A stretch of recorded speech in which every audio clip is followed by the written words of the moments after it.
Nosotros hemos visto varias cosas sobre inyección de dependencia, hemos visto el Value, hemos visto el AutoWire y hemos visto otros elementos que nos sirven para poder inyectar una dependencia de una clase o de un bin a otro. Vamos a profundizar en otras cositas que se pueden dar el caso al momento de hacer inyección, ¿ok? Dentro de los términos generales, ¿qué es la inyección de dependencia?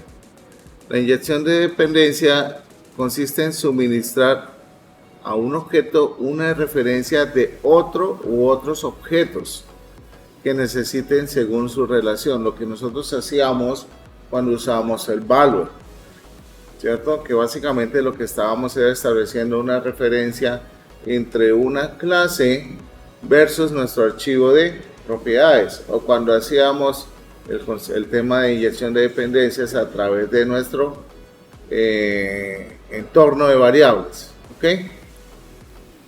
Básicamente lo que hace este señor, o que me resuelve la inyección de dependencia, resuelve la reutilización y modularidad entre los componentes de Spring, ¿ok? Nosotros podemos tener componentes definidos con la notación component o con la notación bin, ¿ok? De las dos maneras nosotros estamos definiendo componentes, ya que esas dos anotaciones vienen de la interfaz correspondiente, ¿ok? ¿Cómo funciona este tema? Básicamente lo que se hace es que al momento de nosotros implementar una anotación o una inyección de dependencia, básicamente lo que se hace es que el contenedor se encarga de gestionar las instancias. Digamos que aquí es donde entra un concepto muy particular, y es que no me llames, nosotros te llamamos, ¿no? Ese es como el concepto que se tiene aquí en la referencia con la inyección de dependencias. Entonces, y es un concepto que pues prevalece ahí en el tema, y es que, en pocas palabras, cuando nosotros nos presentamos a un trabajo nos hacen inyección de dependencia, ¿no? No nos llamen, nosotros te llamamos. Entonces, aquí funciona igual. Ustedes bien saben que cuando nosotros utilizamos componentes y todo ese entorno de Spring Boot, utilizamos un patrón de diseño. ¿Qué patrón utilizamos?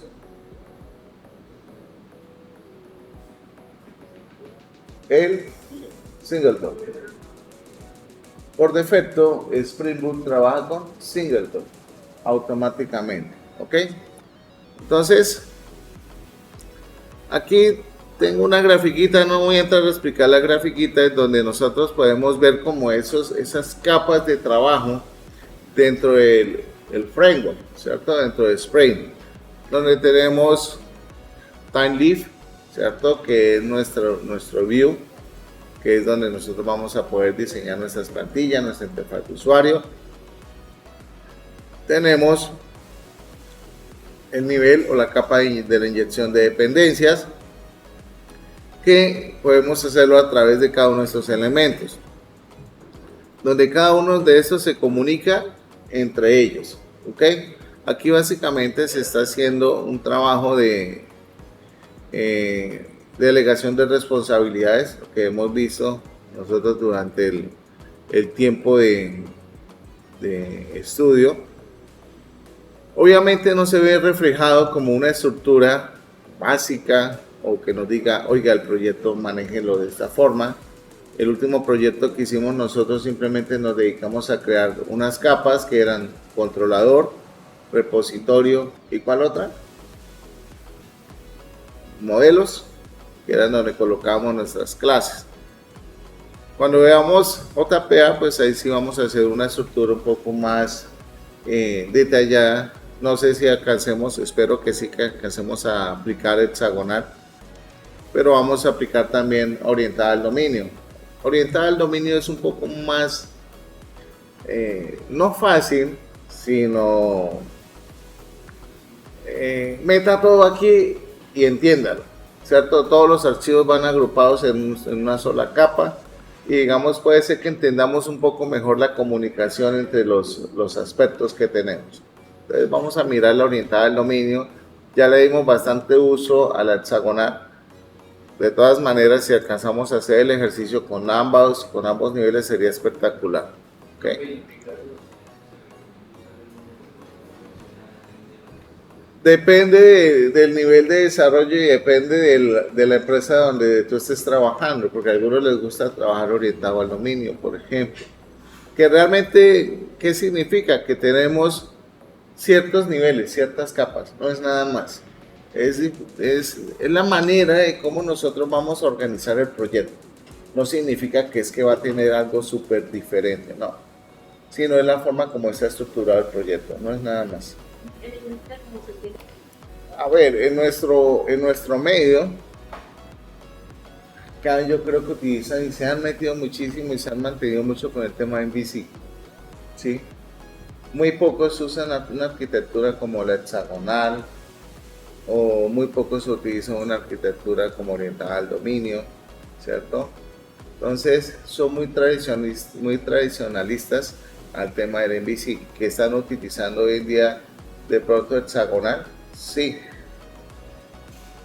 Digamos que todo esto se puede dar para una oportunidad de ustedes en una organización que ustedes lleguen y se den cuenta de pronto de que un proyecto no es muy claro en cuanto a su estructura, de pronto si pueden mejorar algún proceso lo puedan hacer y proponerlo, ¿sí? Que digamos no es una manera de trabajar adecuada, pero muchas empresas dicen, si así nos está funcionando, seguimos así. No vamos a ponernos a probar otra cosa porque esto es lo que tenemos, ¿okay? Eso sí ya depende de la normatividad que se tenga o las políticas que se tengan para el desarrollo. Y a veces uno no puede llegar tampoco a imponer lo que uno sabe. Y por eso es que muchas veces uno baja un poco el nivel y empieza a adquirir otras prácticas que pueden ser que no sean las adecuadas, pero nos toca que ajustarnos, ¿sí? Nosotros tenemos una notación que es la notación auto-weighted o autoalambrado, si lo quieren traducir, ya suena muy feo, pero bueno. Dice, especifica que se inyectará en un objeto de sprint, un bin o un component, en un atributo a otro objeto. Yo puedo tener inyección de dependencias a atributos, a métodos get, métodos setter y al constructor. Nosotros normalmente solamente hacemos inyección de dependencias a qué? A una variable, ¿cierto? Y para de contar. Entonces vamos a mirar cómo se hace la inyección a un atributo, cómo se hace un constructor y cómo se hace un método setter, ¿ok? Aquí tenemos unos ejemplos donde se muestran cómo se hace la inyección a un atributo, donde tenemos acá un componente, donde tenemos una clase usuario que es de tipo componente y estoy haciendo una inyección ¿a quién? A un atributo de una clase, ¿okay?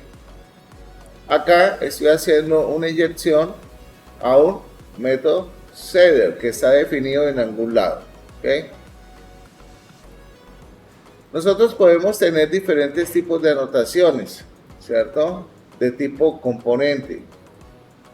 Dice, un arroba component es un estereotipo genérico para cualquier componente manejado por Spring. Genérico.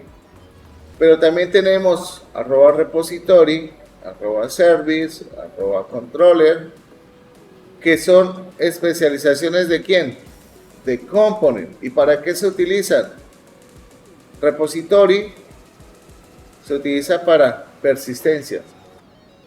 Componentes que acceden a datos DAOs. ¿Okay? ¿Qué es DAO? Data Access Object. Objetos de acceso a datos. Los services, que es donde se encuentra la lógica, y los controladores para el concepto de MVC, ¿okay? Vamos a, vamos a aplicar esto en un ejercicio. O sea, vamos a ver cómo se resuelve esto en un ejercicio. Vamos a empezar a desarrollar un ejercicio el cual nos va a llegar o nos va a llevar a un punto en donde vamos a trabajar incluso con archivos JSON desde Spring. ¿Okay? Ahí está en la documentación todo, si lo quieren revisar y quieren ir adelantando lo pueden hacer. Entonces, creo que ya esa parte la habíamos mencionado, lo del POJO y demás, ¿sí o no? O sea, ya habíamos trabajado en algunas cosas, ya habíamos visto algunos conceptos de repositorios y demás. ¿Listo? Ya teníamos esto, que era lo de los precios, ¿sí o no? Eso ya lo habían hecho. Entonces, tenemos acá el concepto de los servicios, ¿ok? Concepto de los servicios. Creo que el servicio ya lo habíamos implementado. Por favor, ¿me recuerdan? Creo que el service ya lo habían implementado, ¿sí o no? En la clase anterior. Lo mismo el controlador. Teníamos el controlador API en la cual teníamos un método el cual se estaba mapeando para buscar todos los registros o un registro específico, en donde veíamos el concepto o el principio de inmutabilidad, ¿sí o no? ¿En qué consiste este principio? ¿En qué consiste este principio? En que todos los objetos deben mantener o tener un estado, ¿cierto? Vamos a mirar cómo funciona este principio o en qué momento este principio nos puede afectar a nosotros con el funcionamiento de nuestra aplicación. Nosotros teníamos por acá un ejercicio donde retornábamos un producto, ¿cierto? En ese listado. Y a ese listado le pasábamos ¿qué? Un valor, un impuesto, digámoslo así, o un incremento. Y cuando mostrábamos ese listado, nos visualizaba los productos con su precio aumentado. Pero cada vez que nosotros hacíamos un proceso de llamado nuevamente, ese valor iba cambiando y eso no debería ser así. Entonces yo debo garantizar que ese objeto no va a cambiar, ¿ok? Entonces vamos a revisar, vamos a ponernos ahí al corte. ¿Ya teníamos definido estos métodos o solamente teníamos definido el mapeo? También estaba definido ya los métodos, ¿cierto? No habíamos hecho prueba, ¿verdad? Listo. Entonces lo que vamos a hacer en este momento es a revisar cada uno de esos conceptos que estamos revisando en este momento. Vamos a poner a funcionar nuestro dichoso proyecto. En este momento ustedes tienen dos posibilidades: mostrar todos los registros o mostrar un solo registro determinado, ¿cierto? Entonces vamos por favor a ejecutar el servidor. Ustedes ya tienen su proyecto creado y vamos a hacer una petición. Todos tienen instalado Insomnia en sus sistemas operativos. Creo que todo el mundo tiene instalado Insomnia, ¿no? Entonces en Insomnia ustedes van a crear una nueva carpeta en donde van a crear los requests, y el primer request que van a crear es para poder tener acceso a este señor. Yo voy a mirar mi proyecto.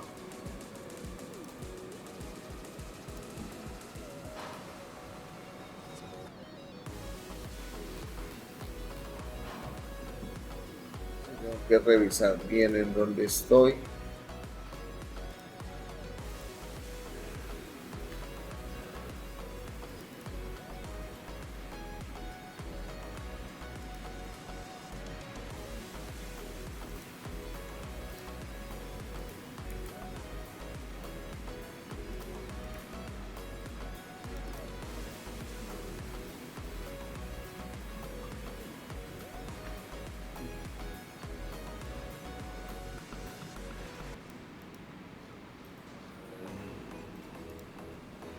Vamos a ver si esto no sube.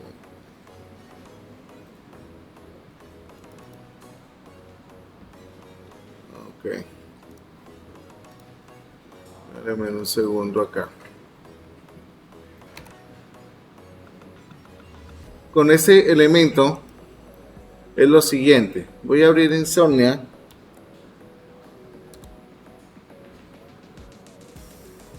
Espérame que acá me está marcando. Ok. Voy a abrir Insomnia acá. Regáleme un momento.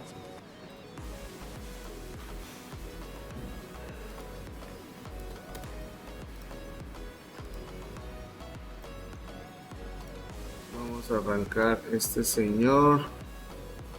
Que no tenga problemas de inicio. Listo.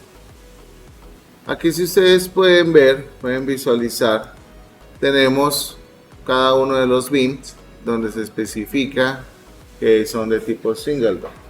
¿Ok? Entonces vamos a hacer una prueba por acá y vamos a notar que aquí tengo un precio. Vamos a modificar ese valor para que no esté tan alto. Regáleme un momento. Voy a venirme para acá.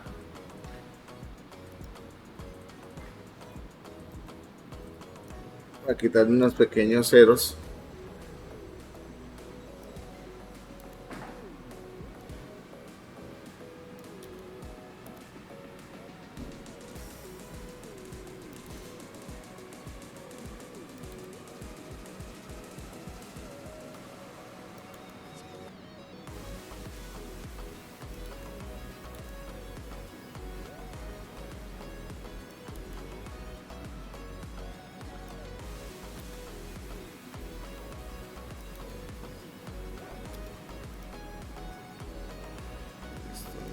Acá. Fijémonos que acá nos aparece 652, donde ese valor corresponde a un incremento. Si yo le doy de nuevo acá, fijémonos que tenemos unos valores, ¿sí?, tendientes a mantenerse o a modificarse. Entonces, nosotros, por medio de este concepto que tenemos acá,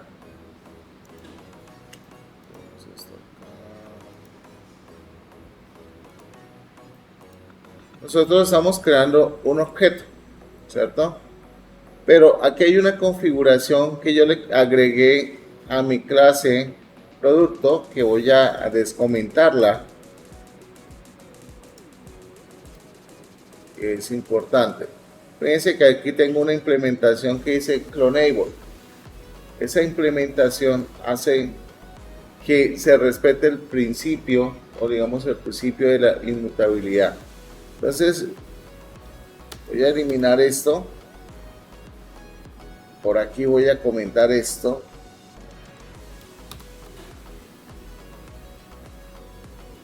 Vamos a ver si me carga eso correctamente.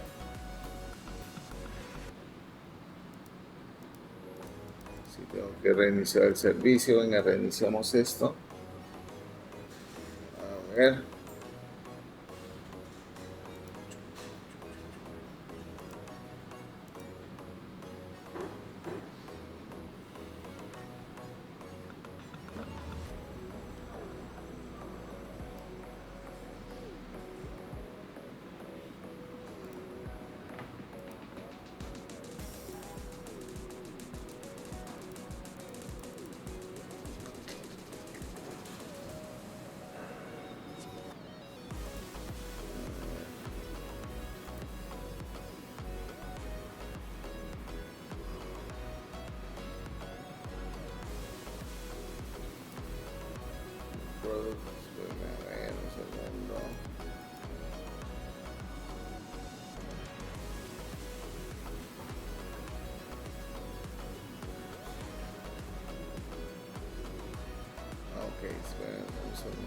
Espérame un momento. Aquí me agarré. Segundito. Que acá no debería retornar. debería retornar es P.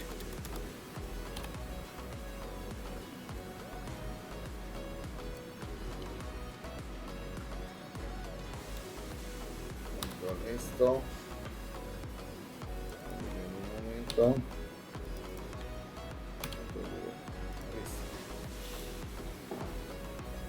A ver.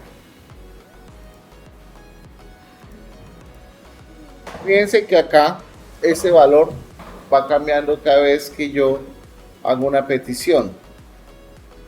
Se va incrementando. O sea, los objetos deberían de por sí cada vez, digamos, mantener ese valor constante.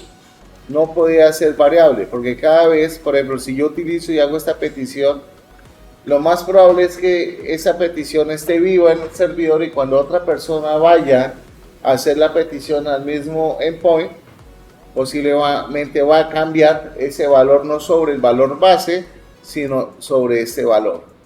Entonces, ¿qué hace uno? Garantiza que se cumpla ese principio de inmutabilidad. ¿Okay?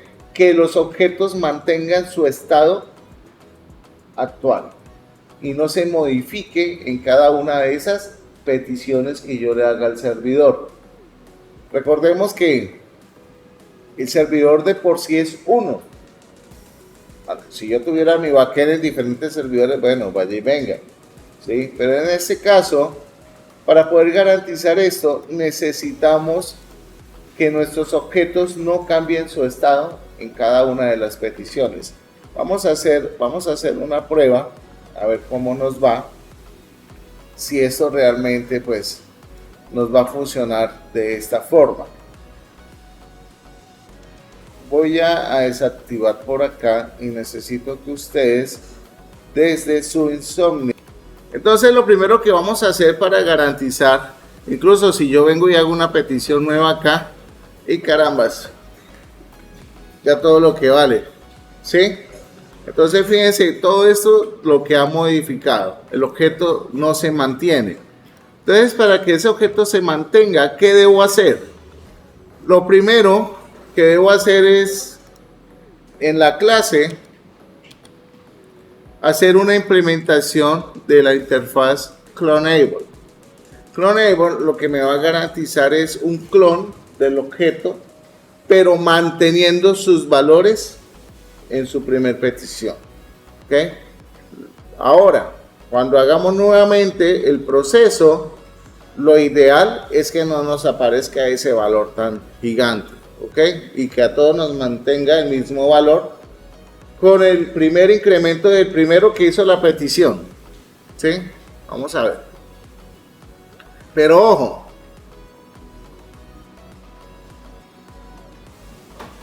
Un segundo. Vamos a ver. Sigamos entonces acá. Pero entonces, para eso nosotros necesitamos sobrecargar el método clone. ¿Ok? Y en la sobrecarga del método clone es lo que va a hacer es a retornarme el objeto si no existe. ¿Ok?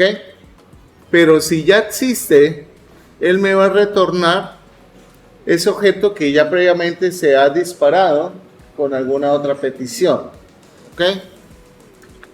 Es importante que hagamos la clonación.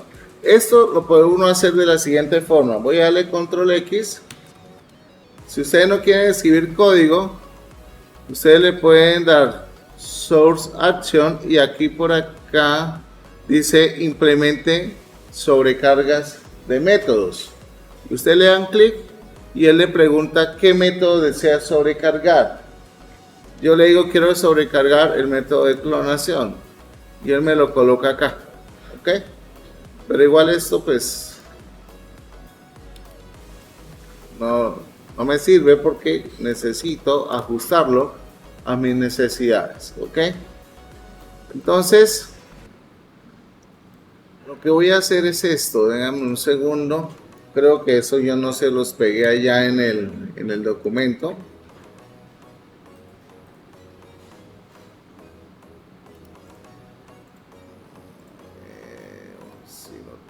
Sí está acá, perdón. Entonces aquí en el documento está el código, donde al momento de retornar el objeto clonado, pues si hay alguna excepción, porque el objeto no exista, entonces él me va a retornar automáticamente el ID, el nombre y el precio. Por eso es que nosotros, dentro de nuestro servicio, tenemos aquí estos cambios, donde yo le digo acá, quiero comentar esto, quiero descomentar esto, quiero descomentar esto, y acá voy a retornar new product. Perdón, esto no lo voy a hacer acá.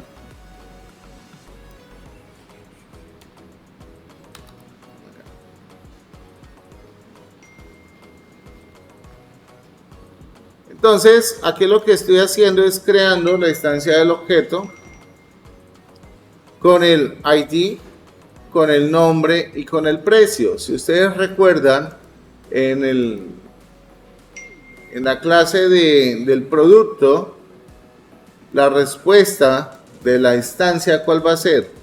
El ID, el nombre y el precio. ¿Ok? ¿Qué es lo que estamos representando acá al momento de crear esa instancia? Recordemos que de igual manera, pues debería tener el constructor con los parámetros de inicio. ¿Ok? En este momento pues voy a volver a detener esto, lo voy a reiniciar. Aquí ya arrancó. Si yo hago la petición me va a decir 652 y yo esperaría que cuando ustedes me hagan la petición a ustedes les debería aparecer 652 y así a cada uno de ustedes en este momento. El que haga la petición a mi API le va a aparecer un único valor, 652, que es el primer elemento. Ahí estamos aplicando el principio de inmutabilidad, ¿sí? Donde estoy garantizando que mi objeto no va a cambiar en su estado inicial. ¿Ok? Esto es muy práctico a la hora de nosotros trabajar con backend. ¿Okay? Sobre todo cuando manipulamos información de este tipo. Por favor, hagan la implementación y listo. Cambios a este código. Vamos a probar comentando este señor, descomentando este señor, descomentando este señor. Vamos a comentar este señor.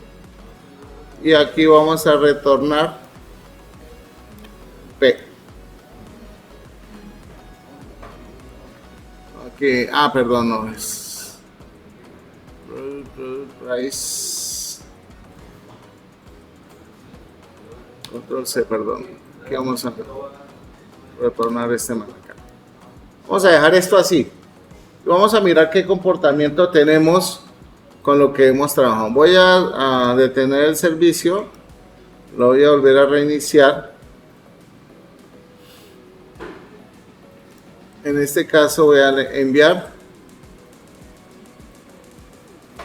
y miremos allá qué estado tenemos. ¿Tiene 450 o se les modifica?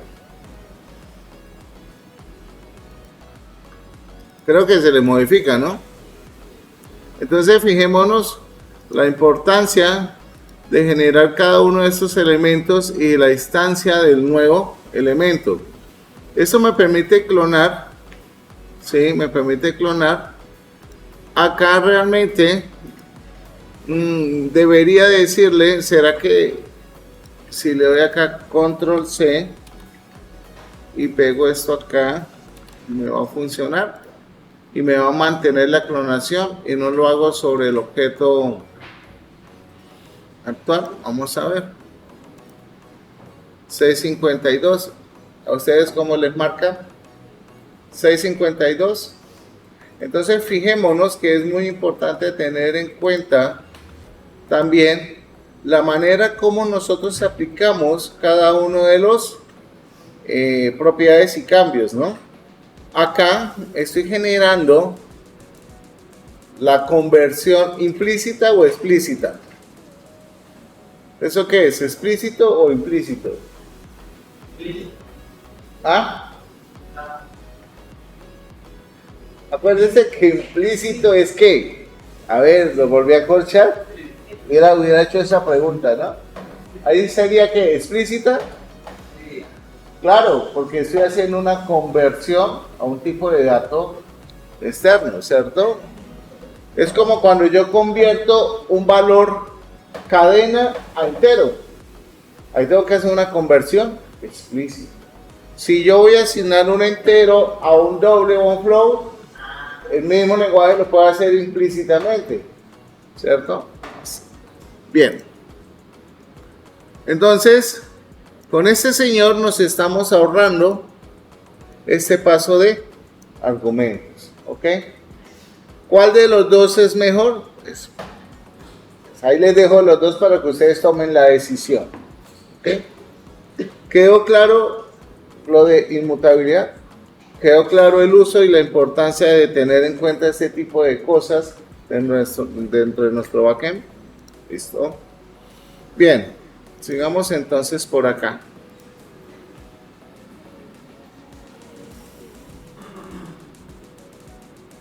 Bien, la inyección de dependencias, ustedes ya lo saben, esto pues, voy a saltar toda esta carreta. Nosotros debemos garantizar que nuestro back no esté fuertemente acoplado, ¿no? Siempre debe mantener como ese aspecto de desacoplamiento para que no generemos dependencias y un montón de problemas y de malas prácticas a la hora de poder modificar, poder escalar y que nuestra aplicación crezca sobre el tiempo. ¿Listo? Entonces, para eso, la única forma de garantizar el desacoplamiento es a través de la inyección. Para eso debemos crear ¿qué? Interfaces. Recuerden el uso de las interfaces. Entonces, acá vamos a notar que lo que hice fue crear, no sé si estas ya las tienen ustedes creadas. Si no las tienen, las pueden crear ahora en un tiempo que les voy a dar, donde yo voy a implementar cada uno de estos elementos, tanto en servicios como en repositorios.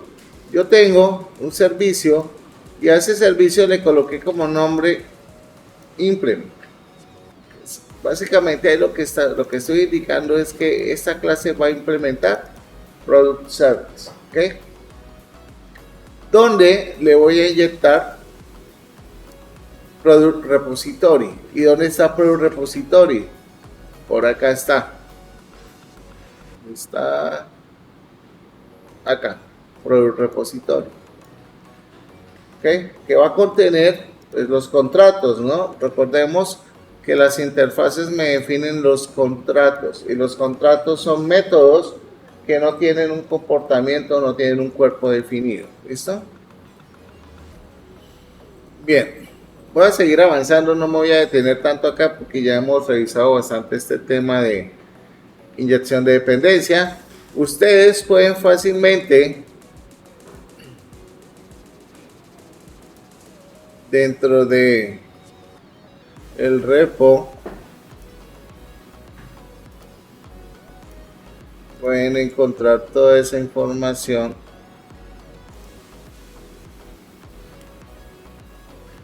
Coloquémosle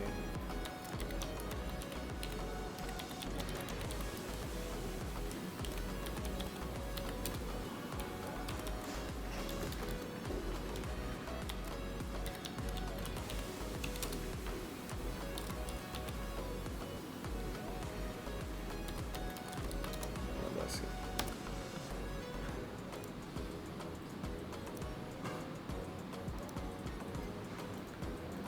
Ustedes saben que ahí en el repositorio está cada uno de estos ejemplos. En este pues tomé aquí unas cosillas donde aquí ustedes van a encontrar unas ramas, donde en cada rama pues yo hice unos cambios específicos sobre el proyecto, ¿ok? Entonces esas ramas van a contener una implementación que es lo que estamos haciendo dentro del taller, ¿ok? Dentro del documento. Entonces para que lo tengan en cuenta cuando revisen el repo. ¿Listo? Bien.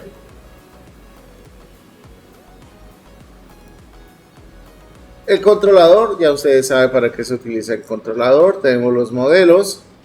Aquí está el tema del Clonable ya implementado.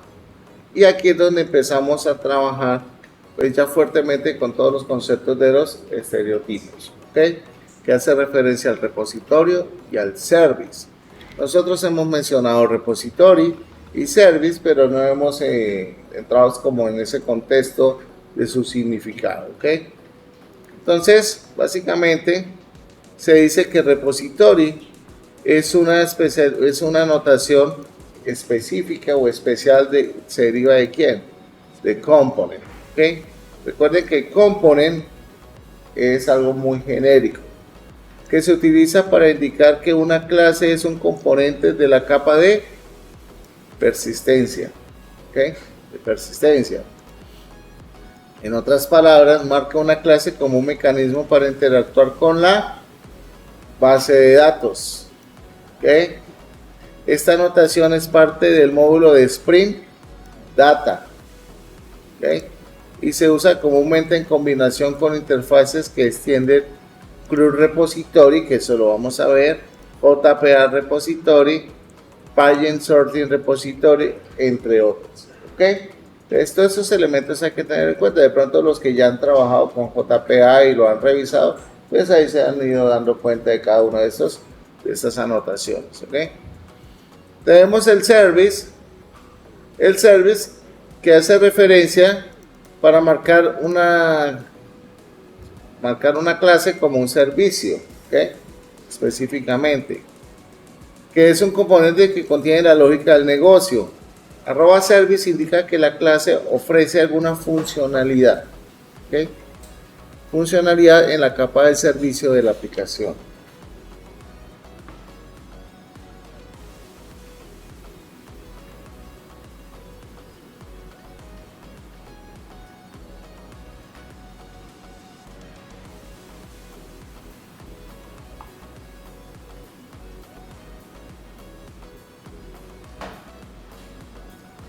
¿Cómo hacemos para implementar eso dentro del repositorio y service? Realmente es muy sencillo.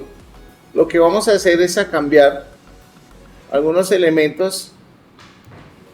En el caso mío, no sé si yo ya lo tengo implementado, entonces ustedes a ver si lo tienen como componente.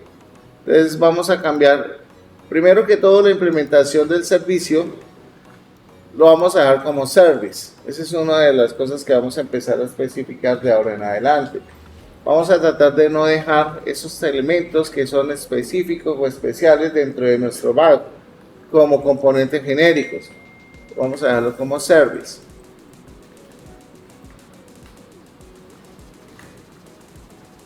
Y el repository, pues lo vamos a manejar como tal, como un repositorio, ¿ok?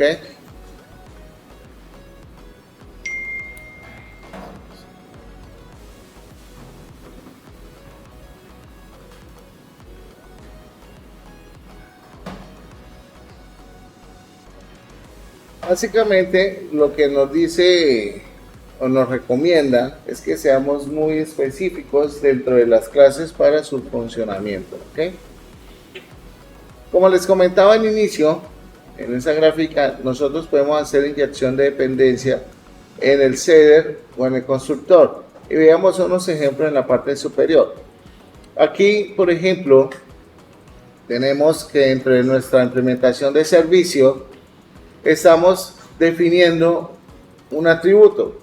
Fijémonos que el atributo no tiene la inyección, lo tiene la propiedad, que es ese método seeder, ¿cierto? Que se va a encargar de llevar a cabo este elemento o esta implementación. Fíjense que de por sí se le coloca la anotación AutoWheel, ¿okay? Que es la que me indica que le estoy inyectando a este atributo, le estoy inyectando automáticamente este señor. ¿Listo? ¿Cómo? Sí, digamos que son diferentes maneras que uno puede hacerlo. Sí, claro, tú puedes tomar la decisión en dónde la inyectas, pero es bueno conocer que existen otras maneras de hacerlo. ¿Okay? Por eso, pues, digamos, uno siempre se acostumbra a definirlo directamente en el atributo y ya no se complica la existencia. ¿Sí? Yo puedo tener, digamos, inyecciones principales. Yo puedo definir y yo puedo inyectar varias clases de diferentes comportamientos, ¿okay? Y para eso se utiliza el primary y el qualifier. Entonces el primary, que es una de las preguntas que salió por ahí pero que me reemplazaron, ¿cierto?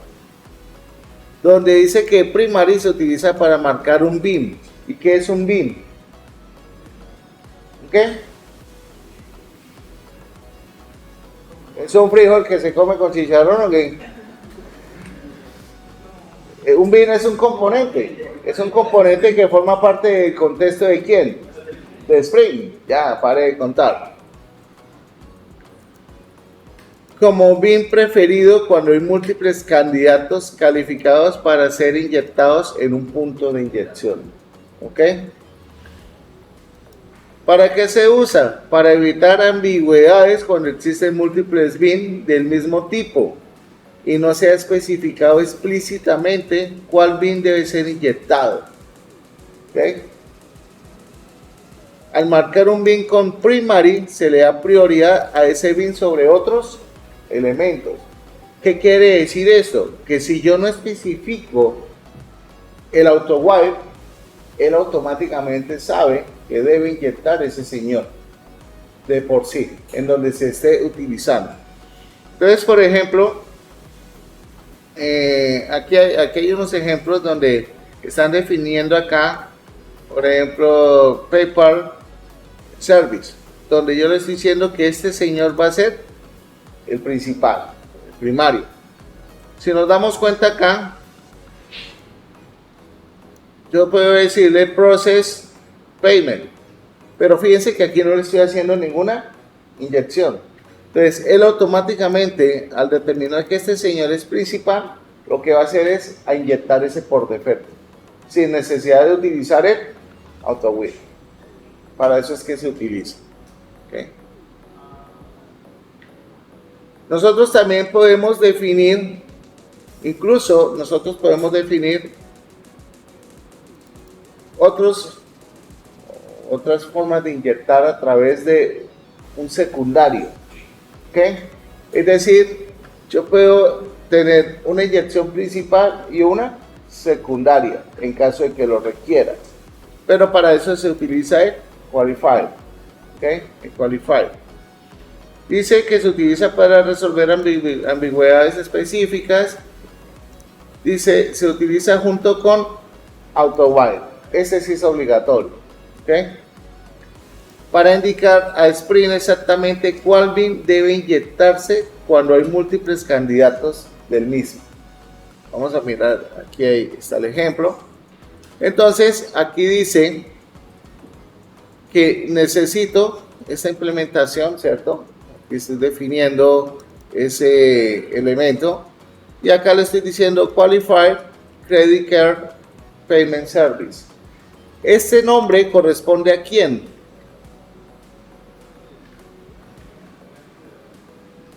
¿Ah? Al método, al nombre de la clase, nombre de la clase, ¿cierto? Nombre de la clase. Yo puedo modificar esto y cambiar el nombre, sí. Incluso yo puedo decirle acá, ¿dónde está? ¿Dónde tenemos esta parte acá? Se me perdió. Yo puedo definirle un alias a este señor. y usar ese alias para que sea mucho más corto. ¿Ok? Vamos a mirarlo, ese sí lo tengo acá con otros ejemplos ahora que lo estemos usando. Tenemos el request scope. Bueno, vamos a dejar hasta ahí porque tengo ya la reunión acá.